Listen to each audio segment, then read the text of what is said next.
Most welcome everyone at my YouTube channel Study with Satish. Now, today I am going to explain one important topic, that is accounting treatment of goodwill in case of retirement of a partner. The retiring partner is entitled to his share of goodwill at the time of retirement or death because the goodwill earned by the firm is the result of the efforts of all the existing partners in the past. At the time of retirement or death of a partner, the goodwill is evaluated on the basis of agreement among the partners.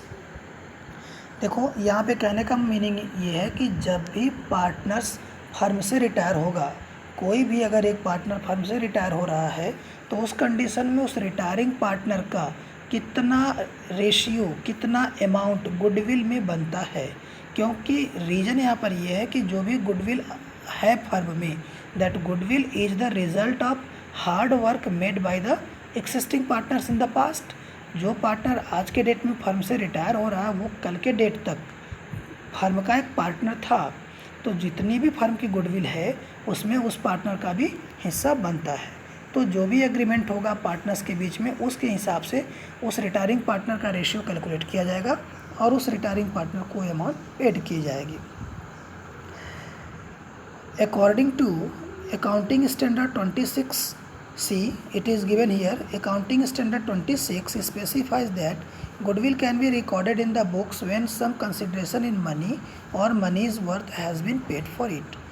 As we know that two types of goodwill, self-generated goodwill and purchased or hired goodwill.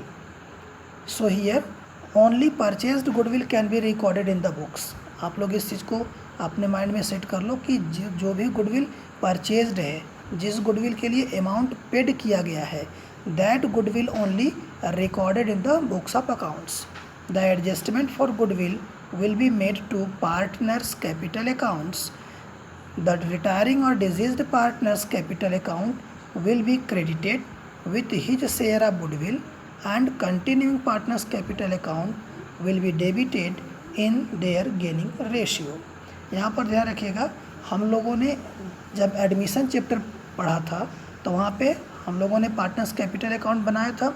अब question में जब partners capital account आप बनाना शुरू करोगे तो partners capital account में इस goodwill के ट्रीटमेंट को हम लोग शो करते हैं पार्टनर्स कैपिटल अकाउंट में. यही पॉइंट देखो बोला गया कि adjustment for goodwill will be made to partners capital accounts. The retiring और deceased partners capital account will be credited. जो भी रिटायरिंग पार्टनर है उसके कैपिटल अकाउंट को हम लोग क्रेडिट करेंगे और जो कंटिन्यूइंग पार्टनर होगा, जैसे अगर मैं आपको एग्जांपल बताऊं, एक्स वाई और जेड अगर 3 पार्टनर हों किसी फर्म में और उसमें से अगर जेड फर्म से रिटायर हो रहा हो या फिर एक्सपायर हो, ध्यान दीजिएगा रिटायरमेंट और डेथ दोनों की केस में सेम एंट्री बनेगी. तो अब यहाँ पर जेड जो हुआ वो मेरा रिटायरिंग पार्टनर हो गया या एक्सपायरिंग पार्टनर हो गया या हम उसे डिसीज्ड पार्टनर भी बोल सकते हैं.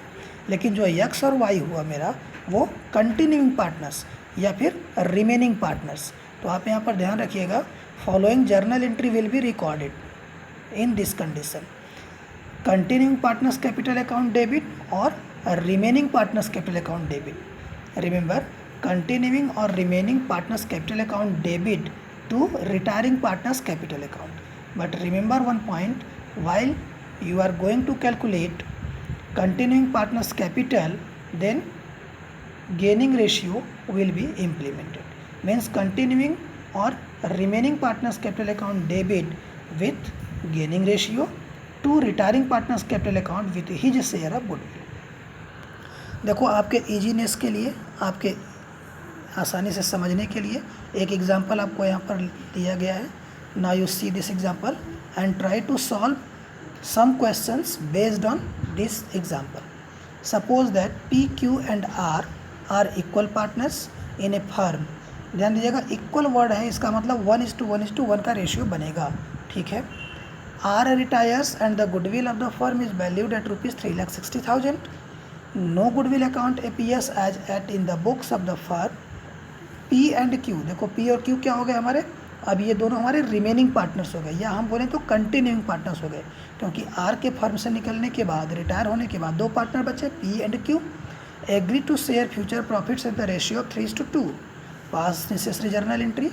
ऐसी कंडीशन में अभी हम लोगों ने ऊपर डिस्कस किया क्या, रिमेनिंग और continuing partners capital account debit in gaining ratio two retiring partners capital account with his share of goodwill. तो अब हम लोग करेंगे क्या, सेम जर्नल एंट्री आप रिकॉर्ड करोगे। तो रिमेनिंग हुए दो हमारे पी और क्यू, एंट्री हमारी बनेगी PG capital account debit, QG capital account debit to R's capital. ठीक है, अब आप ध्यान दीजिएगा एक पॉइंट यहाँ पर, गेनिंग रेशियो की बात की गई है। तो गेनिंग रेशियो का फार्मूला आपको मालूम ही है, new ratio minus old ratio. New ratio question में आपको दे रखा है 3:2 means 3/5 for P, 2/5 for Q.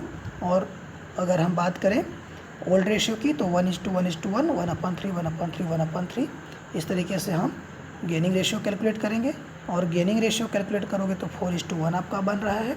Total 3,60,000 की जो अमाउंट है उसमें से देखो हमने एंट्री में क्या नोट किया था, retiring partners capital account with his share of goodwill. तो रिटायरिंग पार्टनर का शेयर कितना बन रहा है, मीन्स 1/3, 3,60,000 का 1/3 करेंगे तो 1,20,000 बन रहा है। इस 1,20,000 को 4:1 के रेशियो में डिवाइड करके पी और क्यू के डेबिट कॉलम में, फॉर्मेट आपको क्लियर ही है, डेट पार्टिकुलर और ledger folio, debit amount and credit amount. फिर आप एंट्री करोगे PG capital account debit, QG capital account debit to R's capital. ठीक है, और gaining ratio is equal to new ratio minus old ratio, आप इसे calculate करोगे। उसके बाद इस क्वेश्चन की एंट्री रिकॉर्ड करोगे।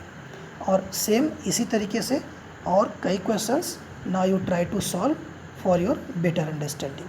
Okay, thank you so much for watching this video, and now if you are like it then please like it, share it and subscribe. Okay, thank you so much for watching this video.